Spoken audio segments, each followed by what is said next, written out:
Okay, hi, welcome to Miss and Joy's Tarot. I'm Miss and Joy, and this is your soulmate connection reading for my Capricorns, Sun, Moon, Rising, and Venus for the month of February. So, the way that this reading works is you're going to get your soulmate in your mind, whoever it is that you feel that you have a soulmate connection with, be it twin flame or other, it does not matter.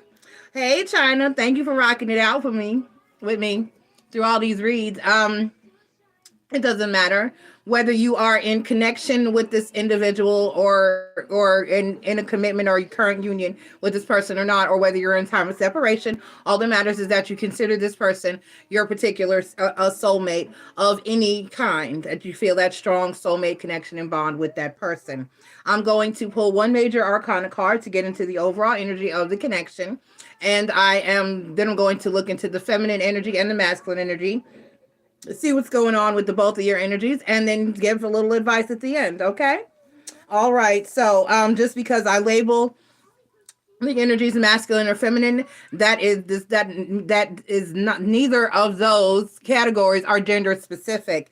That means that you could be a feminine who moves in masculine energy, or I'm sorry, a female that moves in masculine energy, or a male that moves in feminine energy. It does not matter. LGBTQ friendly here, and everybody is welcome. Apply it to your life how it resonates. Okay.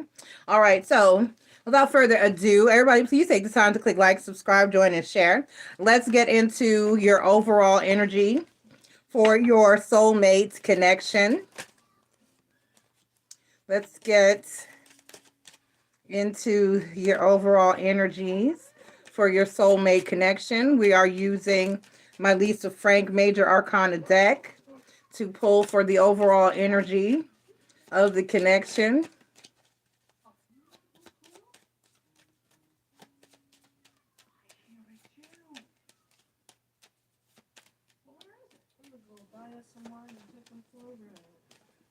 You said what?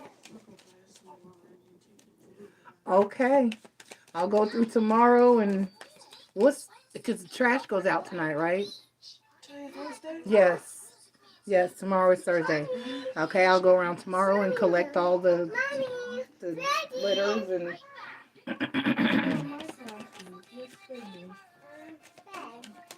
all right, Cap rising in the house. Okay, so we have the moon card. We have the moon card, Capricorn, for the overall energy of the connection. Some of you may be, hey, I know a Cappy dealing with a Pisces. You may be a Capricorn dealing with a Pisces, possibly. But for the overall energy, we have the moon card. Now, the moon card talks about feelings that we're not talking about. It talks about those feels that we don't want you to know that we feel.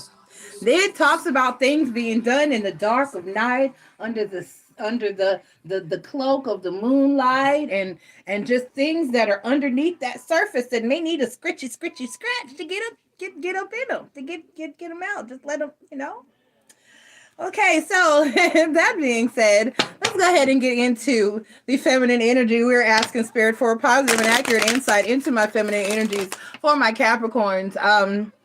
February soulmate reading. We're asking for positive and accurate insight into my Capricorns. February soulmate reading.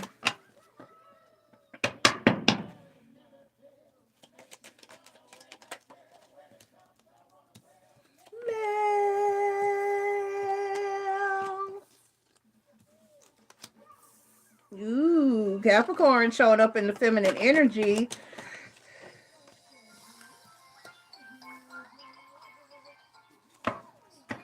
The overall energy for the feminine in our Capricorn soulmate energy is the Eight of Cups. The Eight of Cups talks about walking away from a situation, but it can also be said that the Eight of Cups is also walking towards something, because it's like going on a journey, setting off on a mission to say find something better, to move on or upward, because the person is always moving up to higher ground or something better. So that means that it would be walking away from, but looking for possibly or seeking something better, walking from the 8 to the 9 per se energies. All right.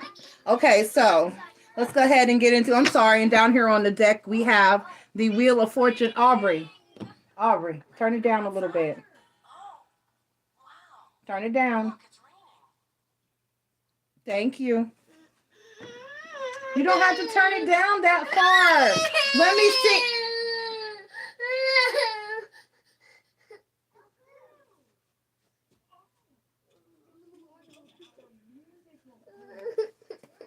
Don't make me assault you on YouTube.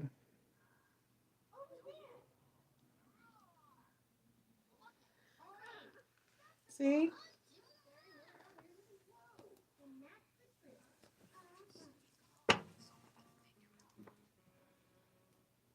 Oh, it's going to be a long 16 years. God, somebody knows that child.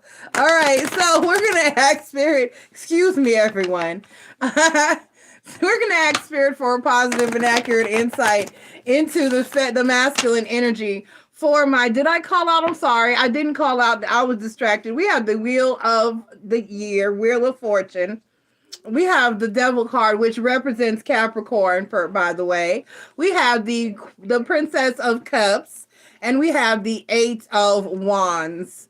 Okay, so let's go ahead and get into the masculine energy. We're asking Spirit for a positive and accurate insight into the masculine energy for my Capricorns February soulmate reading. Spirit, give me positive and accurate insight into the masculine energy for my February Capricorn soulmate readings. China, when we're able to like hold full-on conversations, I'm going to start another YouTube channel. It's going to be called Aubrey and Me, where we're going to sit and discuss and get her opinion and different things, and just let her talk and you know, because kids, you know, kids say the darndest things, honey. So and I know this one going to be hilarious. She going to be told all me and her mama business, and I'm going to let it happen. Which is so as soon as she's old enough where we can fully go back and forth and hold good adult child conversations, it's going down. Me and Aubrey gonna have our own channel. I'm already ready for Aubrey and Me. So y'all be looking for that within the next year or so. I don't give her I give it till maybe the middle of the year, to where we'll be able to get on that level and have some have some conversation where she can really express herself, because she's on that path. We're getting there. We're getting there. As soon as she's forming full-on paragraphs, we'll go for it. So y'all be looking for that in the next year or so. Be looking for Aubrey and Me.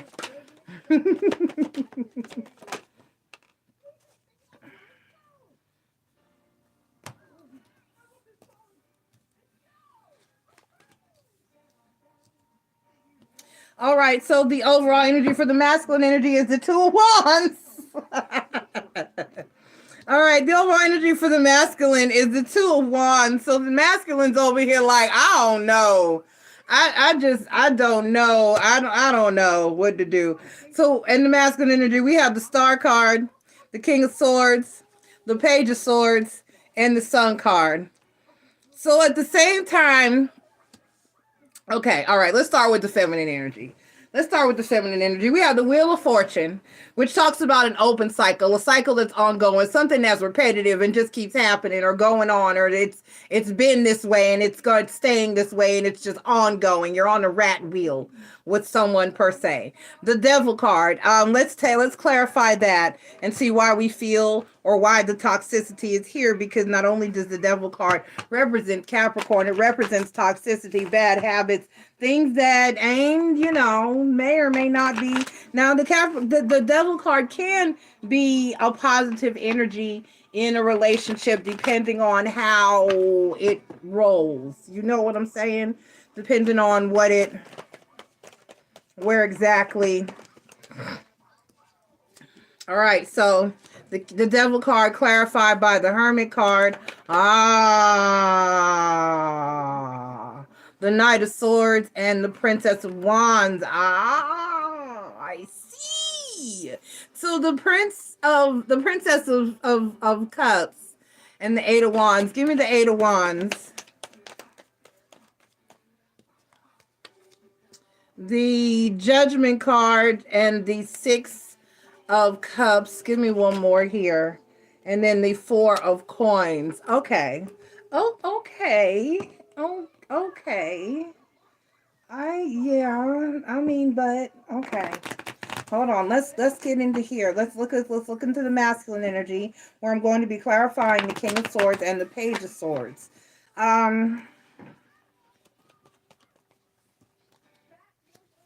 The King of Swords clarified by the Six of Cups. So you both agree that this is, you've been dealing with each other for a long period of time. And then there's that Hermit card again. And in the same clarifying, in the same spot. And then the Page of Swords clarified by the Nine of Pentacles, the Emperor card,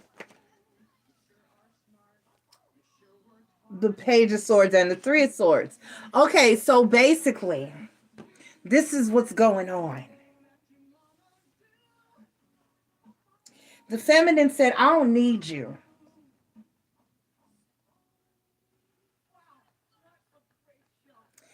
The feminine in this particular situation is very, and if the feminine is the Capricorn, that would make all the sense in the world in this particular situation. Because this is a feminine that's saying, you know what? A masculine energy, a partner, a person in my life, a love connection, it's a luxury. It's not a necessity. In my opinion, some people don't feel this way. Not only that, not only do some people not feel this way, but Fernando Prudhomme, who I consider my astrological and psychological mentor, I just love that man. And he's my go-to. When I hit his channel and I hit his teachings, when he has a YouTube channel, go check it out. Fernando Prudhomme, I talk about him all the time. I hit his channel and I hit his teachings when I have any astrological questions or things that I need answered, or things that I need to know, and he talks on and speaks on everything from astrology, personality, which is how the zodiac signs interact with each other and relate to each other, to relationship dynamics and a lot of psychological aspects. Because he has a whole series about the different types and kinds of relationships, from sadomasochist relationships, from the parent-child relationship form of relationship, to the student-teacher type of, and I mean adult romantic relationships, to codependent relationships, narcissistic relationships. He goes into all of the above. And his innate theory is that that you must have that with about codependent relationships is that in order for a relationship to remain or be long term or to last, you have to have more than just a desire to be together. That you must, on some level, have some form of codependency between the two of you, because if you don't need that person in your life for something, that you'll walk away at the first sign of danger. Okay. And we like to teach, and I like to teach and to say that being in a relationship and being with a person is a choice. But at the same time, it's easier to walk away from someone, when you don't need them. So he's saying that you have to have a certain level of, I need this person in my life for this or that or the other. Even if it's that you've become attached to that individual for emotional support. Even that. Even if it's not a financial situation, or you can become dependent on someone sexually. You can. And in a way that leads to psychological. So you know what I'm saying? You have to have some form of addiction to your person or codependency upon your partner in order for it to last. Now, that being said, I do still think that it's a beautiful energy for two people to be together and decide to be together strictly because they want to. I would prefer that if I'm going to be with someone, that they're going to be with me because they choose and want to be with me, not because they need me for something, or not because I need them for something, which is a thing that's actually current and that's going on in my current relationship. As much as he irritates me, he doesn't need me for anything. He's with me because he loves me and wants to be. And I'm with him because I love him and want to be. sometimes. But I don't need him for anything. We're both independently. So I honestly wonder how far we're going to get, because I'm not even emotionally dependent upon him.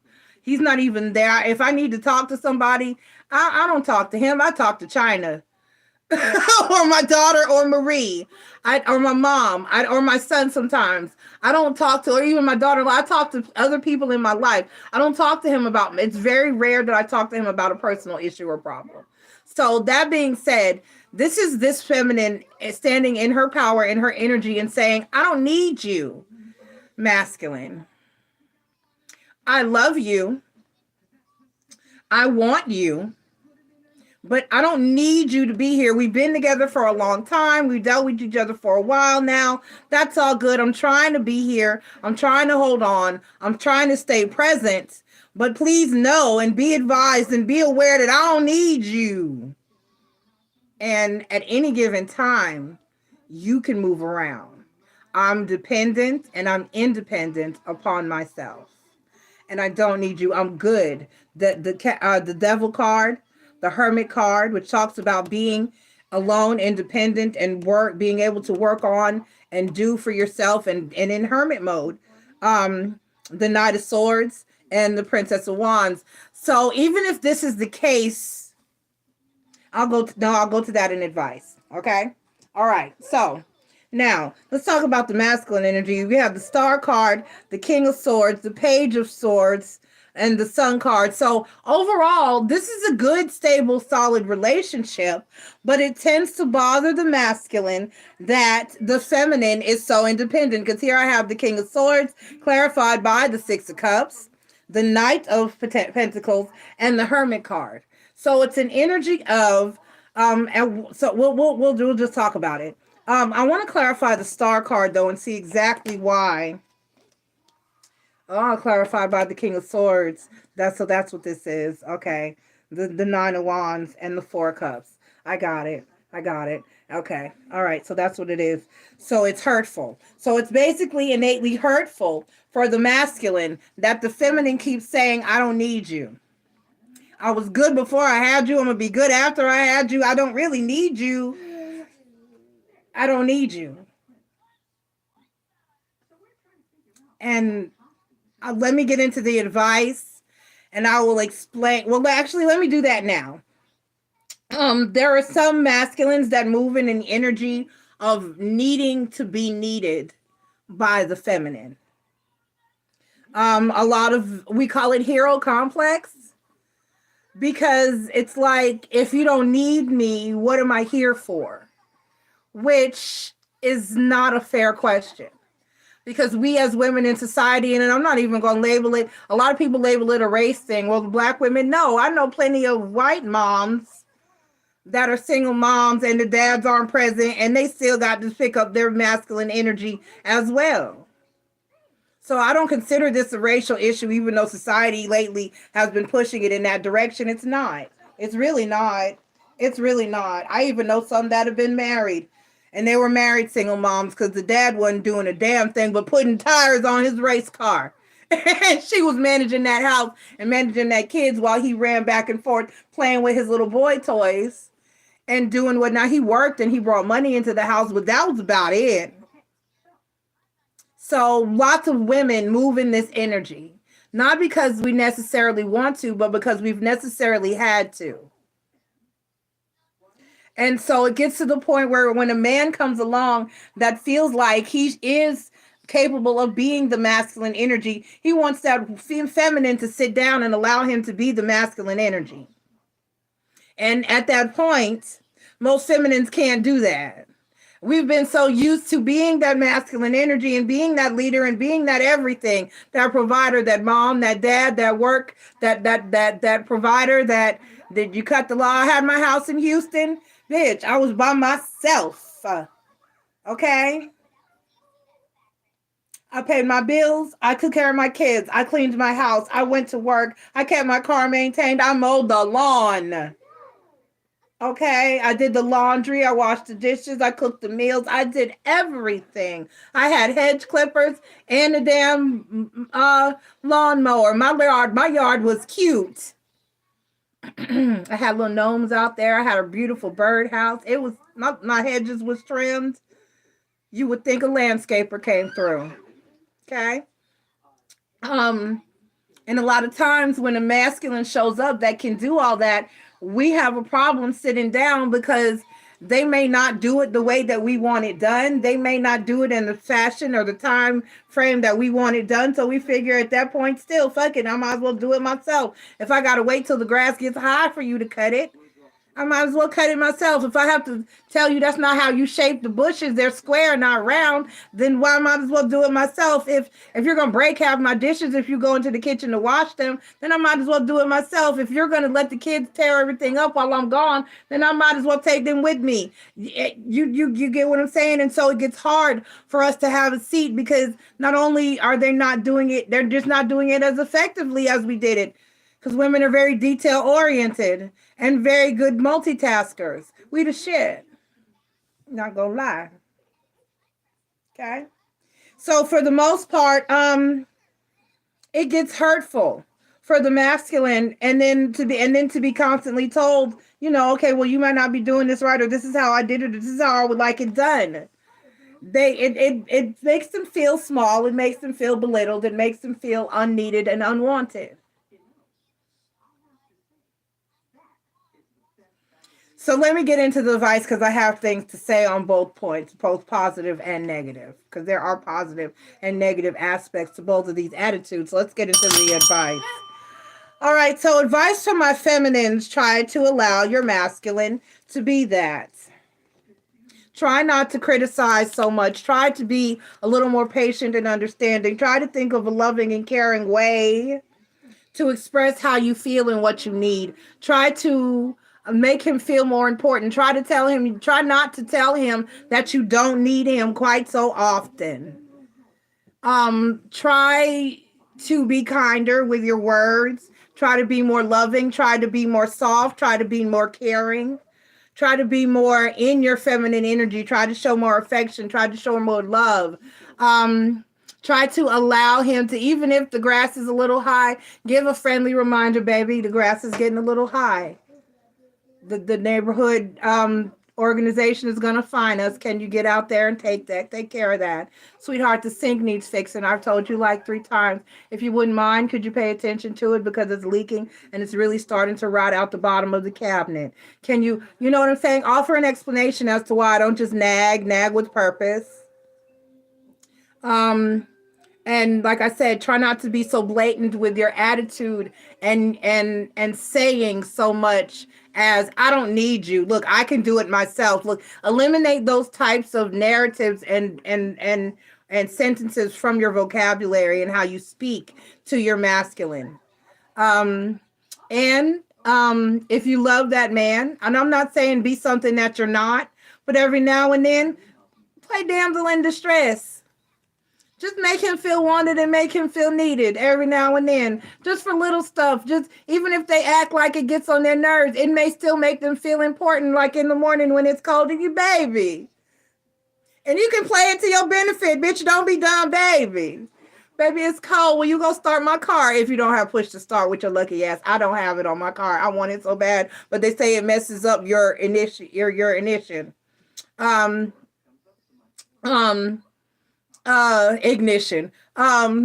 Baby, it's cold out there. You so start my car and warm my car up for me. You know what I'm saying, baby? I can't lift this. Can you move? I want to move the living room around. Will you come move the furniture around in here with me? You know what I'm saying? Make him feel, baby, I don't feel like, could you really want me to have to go cut the lawn? I don't want to cut the lawn, baby. Go mow the grass. You know?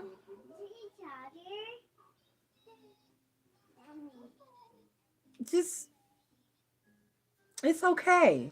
Especially if you have one that you really do want to keep. And from the reading here, it says that it's one that you want to keep. So try to be a little more kind. Just try to be a little more in your feminine energy. If you're dealing with a true masculine, don't be so boss up in his face all the damn time. Letting him know, oh, you don't want to cut the lawn. You're not going to cut the grass. I don't need you. I'll go out there and cut the... That's going to make him say, well, fuck it then, bitch, cut the grass. I mean... And everyone wants to feel important. Everyone wants to feel wanted. Everyone wants to feel loved. Everyone wants to feel needed. Everybody. Okay? All right. So now on to my masculines. Now, y'all aren't going to like too much more than what I have to say about what I have to say either. Nobody gives a fuck about your feelings. Y'all been more feminine than the feminines. And I know that you need and deserve and want to be valued, and that you want and deserve and need to be praised and appreciated, and you need to feel needed. But at the end of the day, nobody gives a fuck about your feelings. The grass needs to be cut, or the neighborhood association is gonna fine your ass. They send you that warning letter, and then they start to fine you. They charge you money.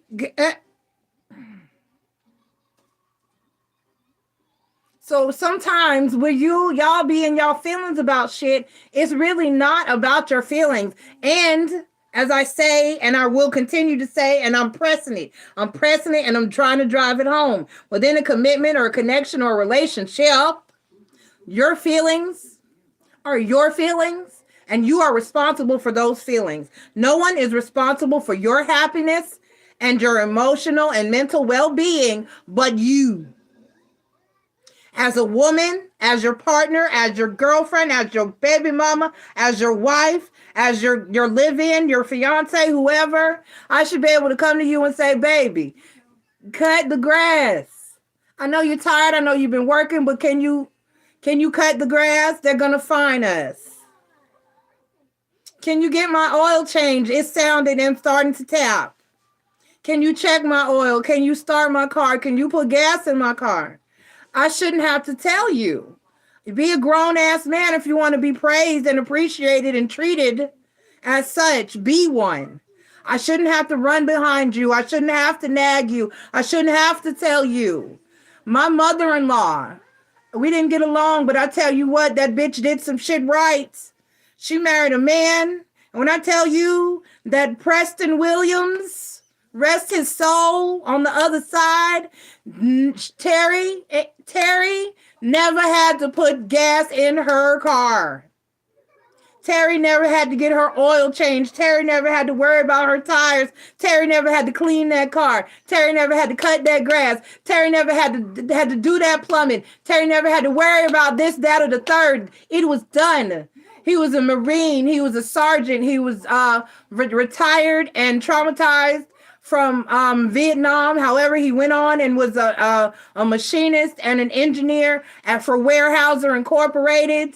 And he stayed making that paper, and she didn't even have to do the grocery shopping. This man would grocery shop. She needed nothing. She didn't have to leave this house if she did not so choose. All she had to do was maintain this house. This is her house, their house that we sit in, that my daughter inherited. So if you want to be praised and appreciated and worshiped and respected and followed and catered to and submitted to like a MAN, then conduct yourself like a MAN. And you won't have to ask for that treatment. If I look outside and the grass is cut, if I get in my car and my engine's not tapping, if my tires are good, if my gas tank is full, if the kids are fed, if the house is straight, if the bills are paid, I have nothing to do but love you, fuck you, and suck your dick.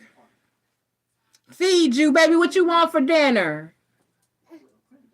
But when you don't maintain your responsibilities, and we have to chase behind you, run behind you, nag you, remind you, tell you, ask you, beg you repeatedly, we get tired. We got children that we have to treat that way and conduct ourselves with that way. You got to tell a child something over and over and over again. Clean your room, pick up your shoes, do your homework, quit talking back, go sit down, shut up, quit running through the house, clean up this, stay out of your hair, do this, do that. You have to wipe the toilet seat. When you have to tell children these things, you don't want to have to tell a grown-ass man these things either, or as well. You need to be telling me and helping maintain these children and raise these children with me. I shouldn't have to raise you along with the kids.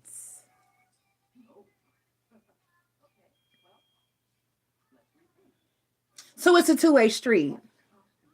And while we do love you, and while your feelings are valid, and while you do deserve respect and care and good treatment and the love that you deserve and to be catered to and followed behind and submitted to, while you deserve all of those things and the affections and the head and the good nana that goes along with the wonderful, loving, caring, giving woman, we shouldn't have to dictate it to you. I shouldn't have to tell you. You shouldn't put me in a position to have to tell you I go cut the grass if you're not going to get off your ass and do it. If you're not going to put down the PlayStation 4 controller and do what you need to do, then I'll do it. We shouldn't have to be placed in a situation where we have to tell you and we have to nag you and we have to remind you. Because honestly, nobody should have to give a fuck about your feelings when it comes to handling your business. Handle your business, and maybe you'll get the love and respect and consideration for your feelings that you deserve. So put her in a place where she can move in feminine energy, and she probably will move in feminine energy. And feminines, let go of some of your masculine energy and allow the male to possibly move in feminine and masculine energy as well. This is a two-way street. This is a two-way street. And I'm not criticizing any one behavior over the other, but it takes both of you in this case to do the work and do the shadow work and come to a place of union and compromise. Okay? It's called a partnership for a reason. You give where someone takes. You stretch where someone retracts. It's a dance. And if you're not dancing, if you're not stepping when I step, when I dip, you dip, we dip. You see what I'm saying? If you don't, then you can't dance. You're going to be falling all over the dance floor. You're going to be bumping all into each other. You slipping and sliding, and it's not going to look pretty at all. So y'all, I'm going to need y'all to get it together. So put your hands upon her hip. And when y'all dip, you dip, we dip. Dip together, y'all. I love you, Capricorn. I'm out. Y'all would have a complicated ass reads. You damn earth signs. I love y'all. Bye, Cappy.